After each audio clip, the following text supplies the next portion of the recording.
Hey, sis. I have been a coach for 4 years, ever since 2020. So 2020, 2021, 2022, 2023, 2024. I'm in my fifth year.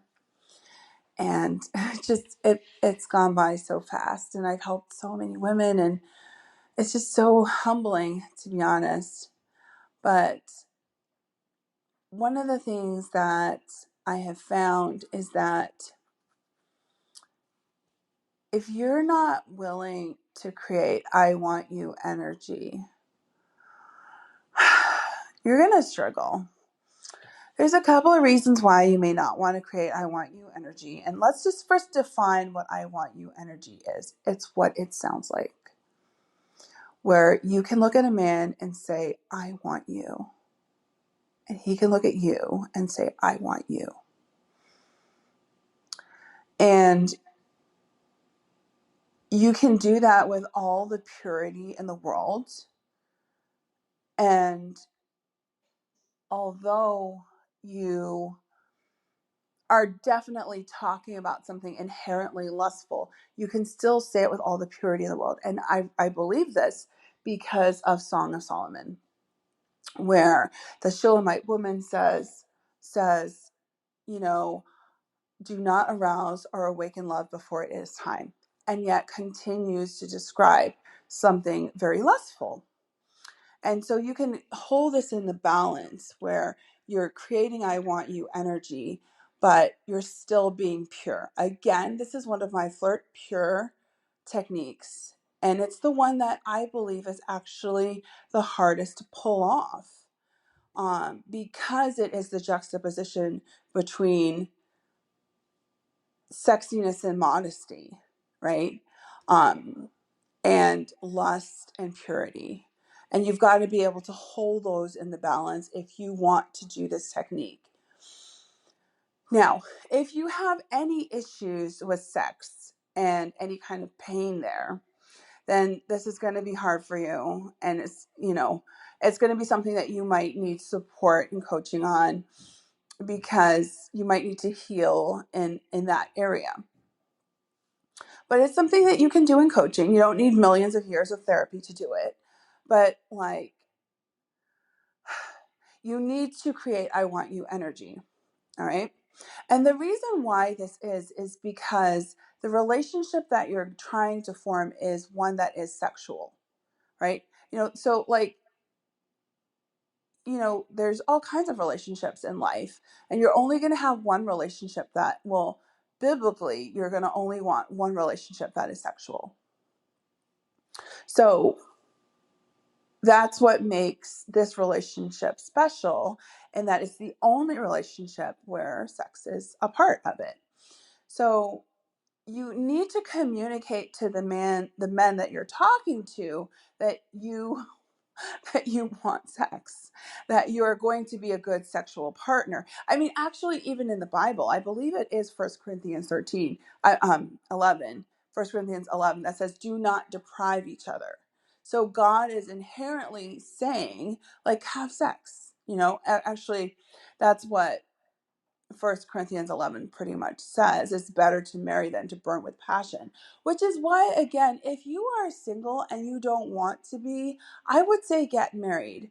And I would say do what you can to get married and get the help that you need to get married, because you should get married. Okay. That's why I say, let's get you married, sis, at the end of every podcast, because it is something that is impingent on you to do.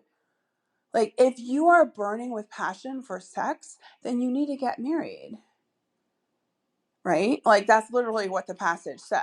Just go read it, 1 Corinthians 11. I mean, you probably have it memorized because you're a Christian, you're listening to this podcast, a Christian dating coach, and you're thinking to yourself, how can I get married? Well, this is how. You need to learn how to flirt pure, and one of the techniques is I want you energy.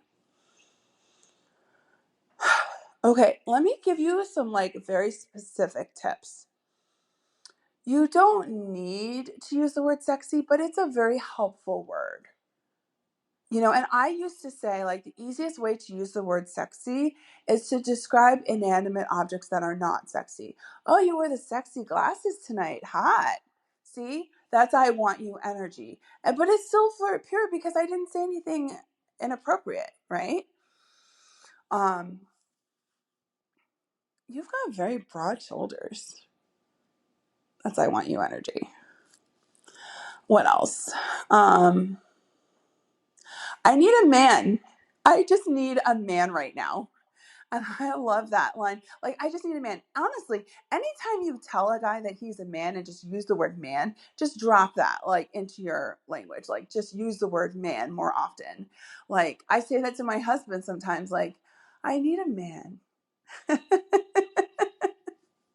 Do you hear that? Do you hear how sexy it is, right?